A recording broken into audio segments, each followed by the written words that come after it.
Hello and welcome back to session 8 of our Bible study, Empire versus Kingdom Building.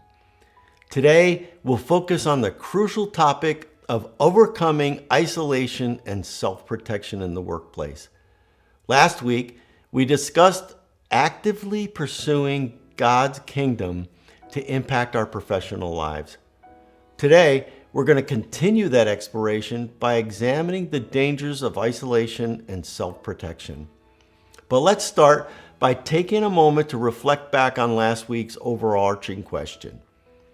How can we actively pursue kingdom impact in our professional lives, prioritizing God's kingdom over self-interest and collaborate with others to advance His purposes? Share your insights from this week and for your time in prayer and reflection, and how the Bible verse from last week, Philippians 2:3-4, influenced your approach to valuing others above yourself in the workplace.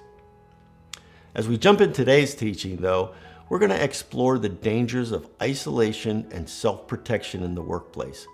Imagine this: you're facing a challenging situation at work, and your instinct is to retreat into isolation or protect yourself from potential harm. It's natural to want to guard ourselves, but as followers of Christ, we're actually called to embrace connection and vulnerability. In Ecclesiastes 4:9-10, the Bible reminds us, "Two are better than one, because they have a good return for their labor. If either of them fall down, one can help the other up. But pity anyone who falls and has no one to help them." This verse highlights the importance of teamwork and community and support in our professional lives. So, how do we overcome isolation and self-protection in our workplace? First, let's recognize the danger of isolation. When we isolate ourselves, we miss out on the support and the encouragement of others. We become vulnerable to negative thoughts and emotions, and we actually lose sight of God's presence in our midst. Next, let's embrace vulnerability for a second. Instead of hiding our struggles and weaknesses, let's be more open and honest with those around us. We need to share our burdens with trusted colleagues and mentors. We need to allow God's light to shine through our weaknesses as we create space for authentic relationships to flourish. Finally, let's cultivate community in our workplaces. Whether it's through team building activities or regular check-ins with coworkers, or maybe even creating a culture of openness and support, we need to prioritize those connections and collaboration.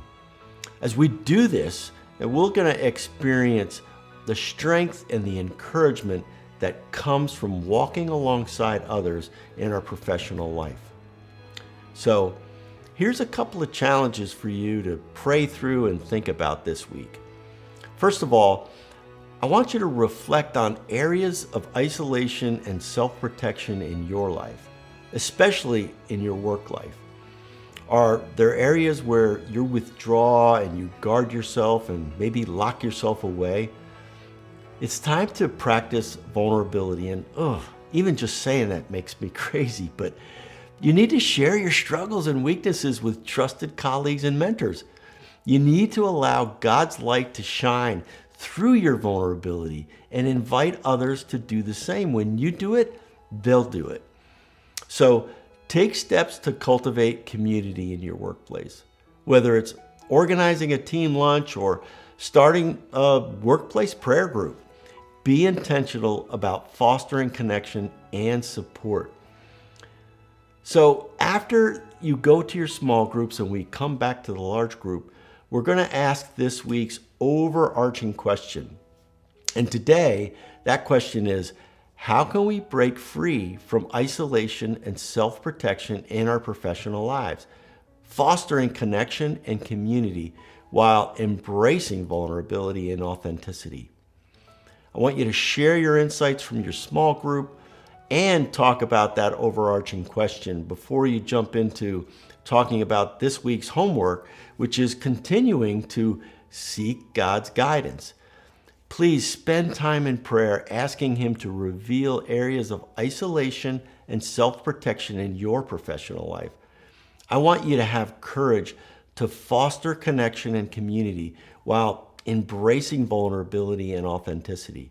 So also, go back to Ecclesiastes 4:9 through 10 and pray about what teamwork needs to look like for you. Thank you for joining us for Session 8, and let's continue overcoming isolation and self-protection in our professional lives. Embrace vulnerability and cultivate community wherever you go.